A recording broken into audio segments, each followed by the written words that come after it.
अनंत अंतरिक्ष की गहराइयों से निकलकर एक स्पेस प्रोब पृथ्वी की दिशा में तेजी से बढ़ रहा था।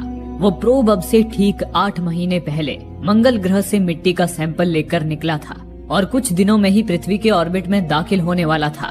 पर तभी अंतरिक्ष में घूमते एक एस्ट्रॉइड से उसकी जोरदार टक्कर हो गई, जिससे उसकी दिशा में हल्का सा बदलाव आ गया। हालांकि प्रोब की दिशा में आए इस हल्के से बदलाव से वो प्रोब पृथ्वी के ऑर्बिट में घूमने के बजाय उस ऑर्बिट से गुजरता हुआ अंतरिक्ष की गहराइयों में भटक जाने वाला था। लेकिन पृथ्वी पर मौजूद साइंटिस्ट किसी भी हाल में उस प्रोब को खोना नहीं चाहते थे। अब उस प्रोब को रेस्क्यू करने की जिम्मेदारी पृथ्वी के ऑर्बिट का चक्कर लगा रहे इंटरनेशनल स्पेस स्टेशन के क्रू मेंबर्स की थी।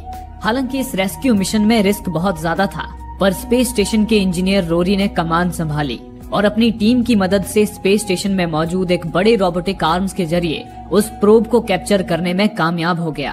वाकई ये एक बड़ी सफलता थी, क्योंकि पहली बार मंगल ग्रह की मिट्टी का सैंपल इंसानों के हाथ लगा था।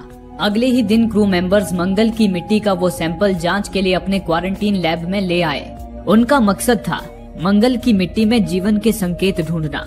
इस मिशन को लीड कर रही थी मिशन कमांडर कैट, जिनकी टीम में इंजीनियर रोरी के अलावा medical officer David, quarantine officer Miranda, biologist Hugh और सिस्टम इंजीनियर शो भी शामिल थे। बायोलॉजिस्ट ह्यू ने जब मंगल की मिट्टी के उस नमूने की माइक्रोस्कोप से जांच की तो उसे एक हैरान कर देने वाली चीज दिखाई दी। उसने देखा मंगल की मिट्टी में एक सिंगल सेल ऑर्गेनिज्म, यानी कि एक कोशिकीय सूक्ष्म जीव मौजूद था। उसे देख ह्यू और बाकी टीम की खुशी का ठिकाना न रहा, क्योंकि वो सूक्ष्म जीव इस बात का सबूत था कि पृथ्वी के बाहर भी जीवन मौजूद है। लेकिन वो सूक्ष्म जीव कोई भी हलचल नहीं कर रहा था। ह्यू ने अंदाजा लगाया कि शायद वो सूक्ष्म जीव हाइबरनेशन यानी कि डीप स्लीप की अवस्था में है। इस वक्त वो जिस चैम्बर में था उसका टेम्परेचर माइनस से भी कम था।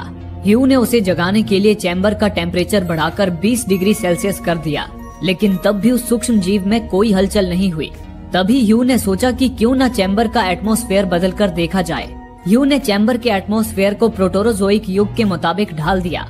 दरअसल प्रोटोरोजोइक वो युग है जब पृथ्वी पर जीवन की शुरुआत हुई थी। उस वक्त पृथ्वी पर केवल सूक्ष्म जीव ही मौजूद थे।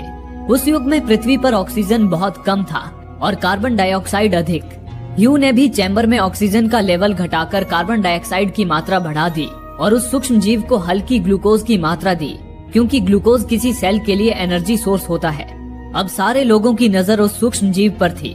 तभी एटमॉस्फेयर बदलते ही उस सूक्ष्म जीव में हलचल होने लगी, यानी कि वो सूक्ष्म जीव हाइबरनेशन से बाहर आ चुका था।